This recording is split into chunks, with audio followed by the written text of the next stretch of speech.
Kamareddy RB నగర్లో దారుణం జరిగింది. అదృశ్యమైన ముగ్గురు చిన్నారులు మృతి చెందారు. చెరువులో చిన్నారుల మృతదేహాలు లభ్యమయ్యాయి. మృతులను షిపత్, అయత్, మరియంగా గుర్తించారు. పిల్లలను తానే చంపినట్లు తండ్రి ఒప్పుకున్నాడు. చిన్నారుల తండ్రి ఇస్మాయిల్ను పోలీసులు అదుపులోకి తీసుకున్నారు.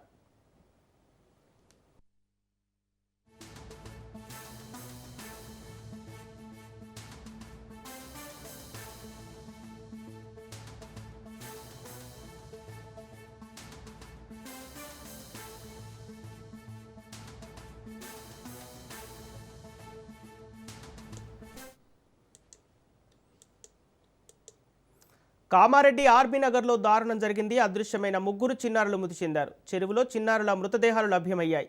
మృతులను షిపత్, అయాత్, మరియంగా గుర్తించారు.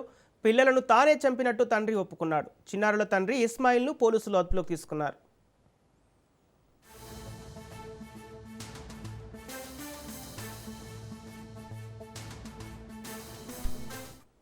ఇదే అంశానికి సంబంధించి పూర్తి డీటెయిల్స్ మా ప్రతినిధి నవీన్ అందిస్తారు. నవీన్, కామారెడ్డి ఆర్బీ నగర్లో ముగ్గురు చిన్నారుల మృతికి గల కారణాలేంటి? Thank you Sampath. ఆర్థిక ఇబ్బందులు భరించలేక పెంచిన ఫీజులతోనే తన ముగ్గురు కూతుర్లను కడతీర్చారు.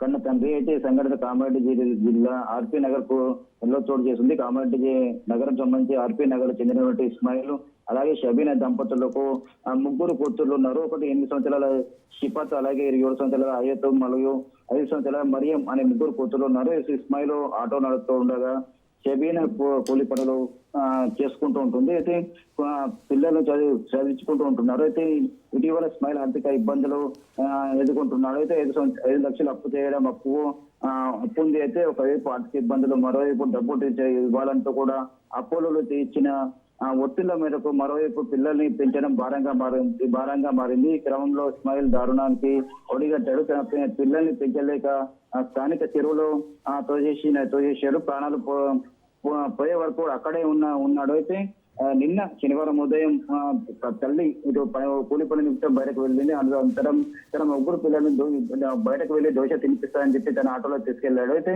అక్కడ ఏది కామారెడ్డి పట్టణం బయట ఉన్న పెద్దమ్మ చెరువుకు తీసుకెళ్లాడు. అక్కడే అతని ముగ్గురు కూతుర్లని అక్కడ చెరువులో ముంచాడు. అయితే మొత్తం అక్కడ ముగ్గురు కూతురు చనిపోయే వరకు అక్కడే ఉన్న తండ్రి చనిపోయాయని చెప్పి నిర్ధారించుకున్న తర్వాత తిరిగి ఇంటికి వచ్చారు. అయితే సాయంత్రం వరకు తన పిల్లలు ఇంటికి రావడంతో తల్లి చుట్టుపక్కల పాటు బంధువులను ఇంట్లో కూడా ఎంక్వైరీ చేసింది. అయితే పిల్లలు రాత్రి వరకు రాకపోవడంతో స్థానిక పోలీస్ స్టేషన్లో ఫిర్యాదు చేశారు. అయితే కేసు నమోదు చేసిన పోలీసులు దర్యాప్తు చేపట్టారు. అనంతరం తండ్రిని కూడా అడిగారు. అయితే పిల్లలు ఎక్కడ వెళ్ళారని చెప్పి, ఎక్కడ ఎవరు బయటకు వెళ్ళారని చెప్పి కూడా తను దోష తినిపిస్తానని చెప్పి బయటకు తీసుకెళ్లాను. అనంతరం తనకు గిరాకీ రావడంతో పిల్లల్ని ఇంటికి వెళ్ళామని చెప్పి తను వెళ్ళిపోయాయని చెప్పి చెప్పారు. అయితే అక్కడ ఉన్న సీసీటీవీ ఆధారాల ద్వారా కూడా తెలుసుకున్నట్టు పోలీసులు తన ఇస్మాయిల్ కూడా గట్టిగా ప్రశ్నించారు. దాంతో తాను చేసిన అగత్యాన్ని కూడా పోలీసుల ముందు బయట పెట్టారు. అంటే అనంతరం గజ ఎత్తుగల సాయంతో కూడా పోలీసులు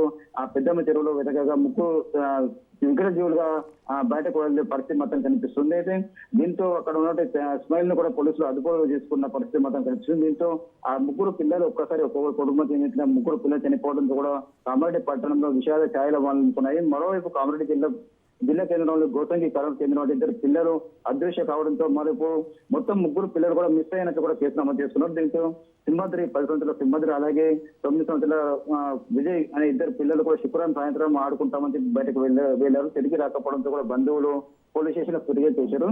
అయితే మొత్తం చూసుకున్నట్టు ఒకరి తన తండ్రి ముగ్గురు పిల్లలను అసమర్థంతో కామారెడ్డి పట్టణంలో ఒక విషాద ఛాయలు మాత్రం మలుపుకున్నాయని చెప్పవచ్చు. ఓకే నవీన్, అంటే ఇప్పుడు కుటుంబ కలహాల కారణంగా ఈ హత్య చేశాడు అనుకోవాలా, లేకపోతే మరేమైనా కారణాలు ఉన్నాయా అసలు? అంటే మృతి చెందిన పిల్లల తండ్రి ఏమంటున్నారు? 5 లక్షలు అప్పు చేశారు. అప్పు చేయడంతో పాటు ఇటు అప్పు టీచర్లు అంటే అప్పు ఇచ్చిన వాళ్ళు ఒత్తిడి తేవడం, దాంతో పాటు పిల్లల్ని చదివించడం, వాళ్ళకు పోషించడం కూడా ఆర్థిక భారమైంది. అయితే తన పిల్లలను వదిలించుకునే ఉద్దేశంతో తండ్రి ఇస్మాయిల్ అలా వైద్యానికి పాల్పడ్డాని చెప్పి కూడా పోలీసు ముందు వాంగ్మూలం ఇచ్చారు. దీంతో కేవలం ఆర్థిక ఇబ్బందుల వల్లనే తన ముగ్గురు పిల్లలకు అర్జరీ చేసినట్లు కూడా తెలుస్తుందని చెప్పొచ్చు. Okay right, thank you Naveen.